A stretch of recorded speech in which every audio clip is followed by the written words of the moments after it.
Donc, je vous disais, on est avec Philippe Béchade qui vient de produire une lettre d'information tout à fait intéressante chez Agora. Et évidemment, on est là pour parler. On a parlé avec Tom Benoît de la confiscation de l'épargne. Maintenant, il faut qu'on entre davantage dans le sujet et surtout qu'on pose les grandes questions sur l'applicabilité d'un éventuel programme du nouveau Front populaire. Oui, mais Gilles, le vrai problème, et moi j'en reviens quand même, parce que c'est fondamental, de comprendre qu'il y a une justification morale à piquer l'argent des autres.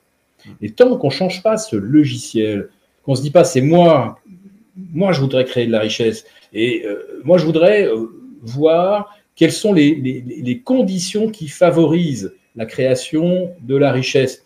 Et une fois que j'aurai créé de la richesse, mon souci sera effectivement peut-être de créer peut-être plus d'emplois, d'augmenter les salaires. Et le jour où j'aurai réussi, est-ce que ma préoccupation sera d'aller chercher l'argent dans la poche de mon voisin qui aura aussi créé une entreprise, etc.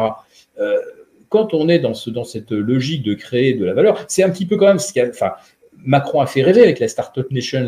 Et je pense que psychologiquement, c'était très bien de se dire, poussons les gens à entreprendre.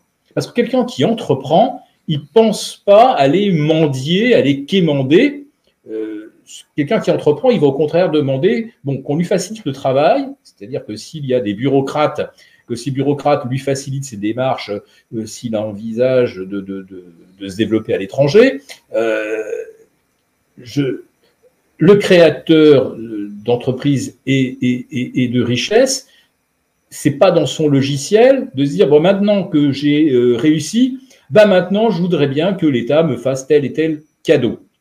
Je dirais que psychologiquement, le créateur d'entreprise n'est pas quelqu'un qui va chercher à obtenir des prébendes, etc. Alors que pourtant en France, qu'est-ce qu'on voit? Le MEDEF a réussi à obtenir le CICE sans contrepartie, et j'attends aujourd'hui qu'un économiste me démontre que le CICE, à part permettre de distribuer plus de dividendes, a fixé l'emploi en France, et qu'il n'y a pas eu de nouvelles délocalisations, et que, par solde, les multinationales bénéficiant du CICE ont créé de l'emploi en France, donc de l'assiette fiscale taxable, quand on crée de l'emploi et qu'on distribue des salaires, et si possible de bons salaires qui ne soient pas du SMIC, on augmente l'assiette fiscale.